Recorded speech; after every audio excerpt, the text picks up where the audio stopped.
Welcome back to my channel. तो कैसे हैं आप सब? आई होप आप सब बहुत अच्छे होंगे। तो हम लोग क्या कर रहे थे, जेईई मेंस के मोस्ट एक्सपेक्टेड टॉपिक्स को देख रहे थे पास्ट 10 ईयर के एनालिसिस के हिसाब से। तो हमने यहाँ पे मैथ्स का ऑलरेडी देख रखा था एंड हमने जान रखा था कि जेईई मेंस का पेपर हमारा जो है टोटल 300 मार्क्स का आता है, जिसमें से maths physics chemistry individually 100 marks के आते हैं। एंड हम लोग मैथ्स का एनालिसिस ऑलरेडी देख चुके हैं। तो विदाउट डिले आज हम लोग देखते हैं केमिस्ट्री का analysis. Similar to maths, chemistry में भी हमारा दो सेक्शंस होते हैं, section A and section B. Section A objective होता है एंड सेक्शन बी सब्जेक्टिव होता है। सेक्शन ए में हमें 20 क्वेश्चन करने होते हैं, सारे करने तो कोई चॉइस नहीं होती है।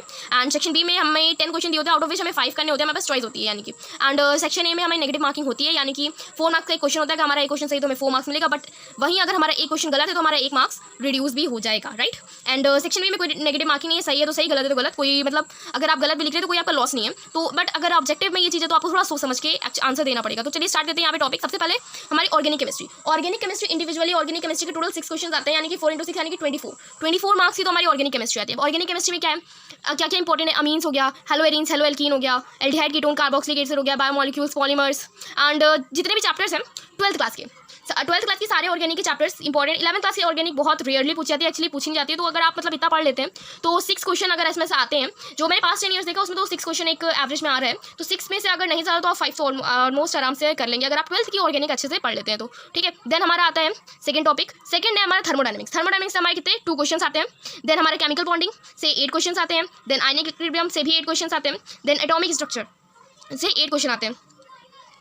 एक्चुअली सॉरी मैंने यहाँ पे 8 मार्क्स के आते हैं। जैसे केमिकल बॉन्डिंग से हमारे 2 क्वेश्चन आते हैं, आयनिक से भी 2 एंड एटॉमिक स्ट्रक्चर से भी 2। तो 2 × 4 8 हो गया, यानी कि 8 मार्क्स के आते हैं। तो अब आप देख लीजिए केमिकल बॉन्डिंग अच्छा बहुत ईजी टॉपिक है, ये 11th के टॉपिक है एक्चुअली। ये सारे थर्मोडायनेमिक्स हो गया, chemical bonding, ionic equilibrium and atomic structure, ये हमारा जो है 11th का टॉपिक है, बट काफ़ी स्कोरिंग है। थर्मोडायनेमिक्स क्या है, थर्मोडायनेमिक्स अच्छा फिजिक्स केमिस्ट्री दोनों में इक्वली एक जैसा होता है। आपको एक में आ गया तो दूसरे में ऑटोमेटिकली आ जाएगा। तो थर्मोडायनेमिक्स को तो बिल्कुल भी मतलब बिल्कुल भी हल्के मत लीजिएगा कि सोच लीजिए, क्योंकि ये यहाँ पे 2 क्वेश्चन आते हैं थर्मोडायनेमिक्स, यानी कि 2 × 4 = 8 मार्क्स का तो आपका केमिस्ट्री में आ रहा है। देन फिजिक्स में भी कुछ इसका वेटेज होगा ही होगा। देन केमिकल बॉन्डिंग हो गया, ये तो ईजी टॉपिक है। देन आयनिक इक्विलिब्रियम, ये थोड़ा सा डिफिकल्ट है, बट आपको बहुत डिटेल में जाना है, इसमें पीएच वगैरह निकालना सीख लीजिए। नॉर्मल बहुत ज़्यादा डीप में क्वेश्चन नहीं आते, बेसिक ही आते हैं। तो atomic structure and atomic structure भी फिजिक्स में सेम, यानी कि अगर आप एटॉमिक स्ट्रक्चर प्रिपेयर कर लेते तो आपको फिजिक्स एंड केमिस्ट्री दोनों के लिए ये चैप्टर प्रिपेयर हो जाएगा। दोनों में क्वेश्चन आते हैं इससे रिलेटेड। तो ये भी आपका एक अच्छा टॉपिक है, अच्छा चैप्टर है जो कि कॉमन है दोनों में। तो मतलब आप एक के लिए पढ़ेंगे तो दूसरे के लिए ऑटोमेटिकली हो जाएगा। एंड इसमें 2 क्वेश्चन आते हैं, यानी कि 8 मार्क्स दिलाता है ये आपको केमिस्ट्री में। एक्जैक्टली उसमें भी कुछ 2 से 3 1-2 क्वेश्चन आते होंगे फिजिक्स में भी। तो सोच लीजिए एटॉमिक स्ट्रक्चर इंडिविजुअली आपका जो है 8 to 12 मार्क्स या हो सकता है इससे ज़्यादा भी मार्क्स आप लोग को स्कोर करवाता है। तो एटॉमिक स्ट्रक्चर और थर्मोडायनेमिक्स ये तो आपके मोस्ट इंपॉर्टेंट है, इसको तो बिल्कुल छोड़ना नहीं, बहुत अच्छे से पढ़ना है, ठीक। एंड केमिकल बॉन्डिंग ये ईजी है, ईजी टॉपिक है, इसको आप लोग अच्छे से कवर कर सकते हैं। आयनिक इक्विलिब्रियम हाँ थोड़ा सा डिफिकल्ट है, बट इसमें बेसिक से क्वेश्चन आते हैं, बहुत ज़्यादा डिटेल में नहीं आते। देन हमारा 6th टॉपिक है periodic table and representative elements. अब रिप्रेजेंटेटिव एलिमेंट्स क्या होते हैं, S and P block elements. एक बार ये भी जेईई मेंस में पूछा गया, ये रिप्रेजेंटेटिव एलिमेंट्स को क्या कहते हैं। रिप्रेजेंटेटिव एलिमेंट्स हमारे जो है एस पी ब्लॉक के एलिमेंट्स होते हैं, उनको हम लोग रिप्रेजेंटेटिव एलिमेंट्स कहते हैं, ठीक है। तो इससे पीरियोडिक टेबल रिप्रेजेंटेटिव एलिमेंट्स इसको मिला के दोनों को मिला के 3 क्वेश्चन आते हैं हमारे। देन हमारा transitional elements plus coordination chemistry, transitional elements and coordination chemistry, ये हमारा जो है 12th का टॉपिक है। एंड आप सबने पढ़ा होगा, बोर्ड्स में आया हुआ है, अभी लेटेस्ट ही पढ़ा होगा, तो इसको तो ये तो ईजी है। एंड कोऑर्डिनेट में आपने जितना भी अभी 12th में पढ़ा है, जितना भी आपका रिड्यूस होने के बाद एक्जैक्टली बस उतना ही आना है, इसमें इसके अलावा और कुछ नहीं है। जितना 12th में था एक्जैक्टली बस वही सेम है, यानी कि आपको 12th वाला प्रिपेयर है तो समझ लीजिए जेईई मेंस के लिए आपका कोऑर्डिनेशन केमिस्ट्री 110% प्रिपेयर है। एंड ट्रांजिशनल एलिमेंट्स इससे मोस्टली रीजनिंग आती है, जैसे 12th में आई थी अभी इस बार टर्म 2 के एग्जाम्स पे। तो इन दोनों को मिला के कलेक्टिवली हमारे 3 क्वेश्चन बनते हैं। देन केमिकल काइनेटिक्स 1 क्वेश्चन आता है, सॉल्यूशन, मोल, रिडॉक्स, ये सब हमारे जो है सॉल्यूशन को छोड़ के बाकी मोल, रिडॉक्स वगैरह ये सब हमारे 11th के टॉपिक है, बट बहुत ईजी टॉपिक है। इनको मिला के इन सबको मिला के मे भी हो सकता है सॉल्यूशन पूछ ले या मोल से रिडॉक्स से, इन सबको इनसे लेके तो 1 क्वेश्चन इससे आता है। देन आता है हमारा सॉलिड स्टेट। सॉलिड स्टेट क्या है, सॉलिड स्टेट हम लोग पढ़ चुके हैं, टर्म 1 में आया था 12th के।